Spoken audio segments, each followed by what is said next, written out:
All right, everybody on the line. I've got Paxton Galvanese. How are we doing today, Paxton? Good. How about yourself? Good, good. You were last on the show. We just hit 815 episodes. You were on episode Nice. 499. Like that's Okay. 300 plus episodes ago. That's a It's while like ago. that long, but it's been a while. So, how are things going with you? Tell us what you've Yeah. been up to. I know you've been developing app stuff. We'll get into that in a minute. But how's life going for you in general? It's been a Oh, life's pretty whole good. pandemic, I think, in between there. Yeah, right. I think last time we were like my kind of last leaving message was I'll have Canada that summer. And so here we are little later. Well, the pandemic gave you time to work on it, though, right?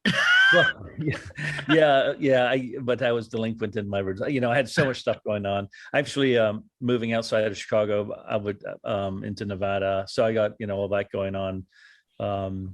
And all sorts of stuff like that. But all my kids are gone. I think my youngest went into the military last year too. So wow, you've had some big changes. Yeah. Family, everything is gone. Well, I tell you, there's been big changes on your app. I've been really impressed with.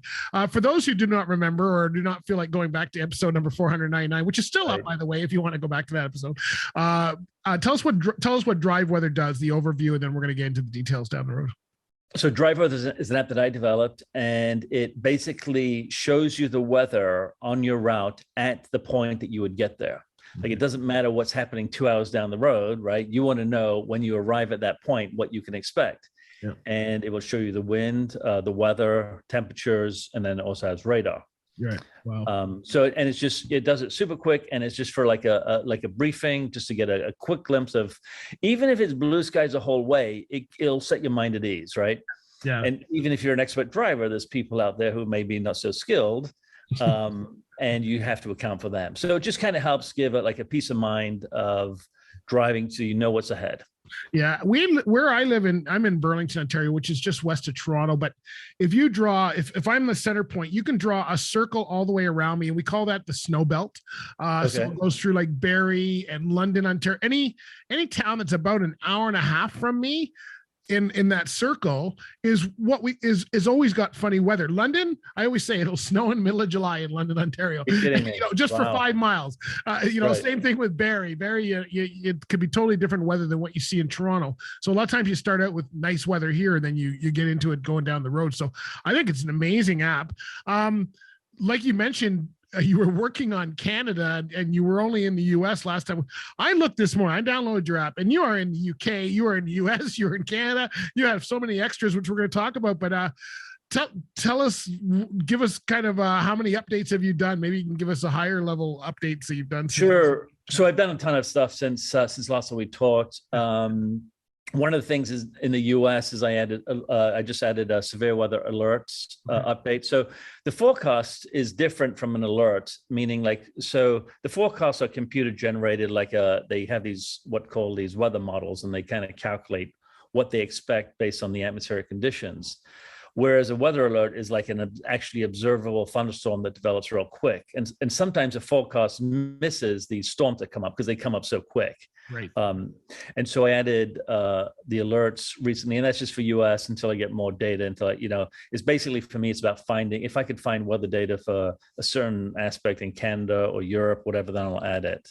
Okay. And so that was readily available, so I added that. I think on the Android version, I streamlined it a lot, improved the performance, so it's much smoother than it used to be. Okay. You could add stops, and because if you're stopping overnight or somewhere, you'll account for that delay, and then you'll see it will continue and show you the weather as you would expect with that stop. Very cool. Let's see what else I added. Yeah, a ton of stuff there. I like you had we'll talk about a bit more about it, but you have these extras, which are like, hey, you want to go see Kilimanjaro or wherever, whatever national park is out there. On the website. Yeah. Right. So I added a bunch of stuff on the website, different drives and routes. And then, I got some Canadian pages on the website, and then the US, different city to city routes and stuff. Yeah. So if you just want a quick view of the weather, you go to the website and kind of check out some predefined routes. Yeah. Like the Trans-Canada Highway is up there, Highway 16. You probably went, wow, they only got like 3 highways. You got some long highways, though. Yeah, we need more highways just for you. So where's all this data being pulled from? You mentioned that some of this you're getting from weather models and all of that, but like are people are going, and it seems pretty accurate. I mean, it's raining here today, and it says on your app it's raining. Oh, that's a plus. I always worry about that. Yeah. So is it pretty accurate, the data? Like, are you hooked up to every satellite in North America? It's a weather app. I mean, come on. So you could be wrong, and it's okay, right? Is that what you're saying? Yeah, it doesn't. I always say it's more accurate than your dating app. That's like the motto. There you go. There you go. It's so the weather comes from courtesy of the U.S. tax dollars, the National Weather Service, which is funded, by the U.S. tax dollars. So there's a GFS model that is worldwide, and that kind of picks up weather for Canada and Europe. Okay. That I use, and then there's called a weather model, the NDFD, which is a little more higher resolution, right. And that's what I use for the U.S. So it's all the National Weather Service, whatever they provide. Okay, cool. Now I've noticed it's all free, and because they provide that, and I just incorporate into the app. So once in a while I'll get people tell me, oh, it was totally wrong. It was totally wrong. It's like, well, the weather's wrong sometimes. Yeah. Well, we won't even get into that. I actually really liked it. I did, and I'm going to encourage people to download the app, because the app is different. I was on your website and watching stuff, but then I decided to download the app, and it's quite a bit different. Not the information's different, but just some of the things you can do. As far as pre-selecting the kind of vehicle you have and those kind of things. So there's a lot of stuff in there. So tell us about some of those other features. What's on the app that is not on the website? Okay, so that's a great point. So on the website, I don't calculate based on your location or any type of timing. Whatever you see is whatever weather icons you see on the website is for the time shown on the time slider all across the board. Right. On the app, it calculates it based on the route you put in and your starting point.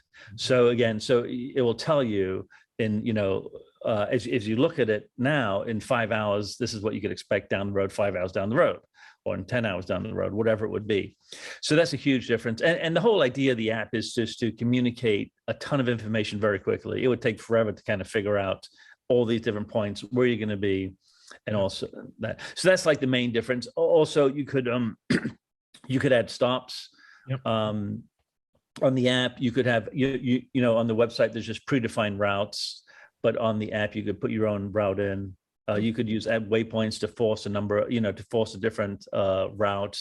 So what happens is when you put a route in, Google Maps provides directions, and so sometimes they won't give you exactly what you want. So you can add a waypoint, and then you could force it to go a certain direction. Right.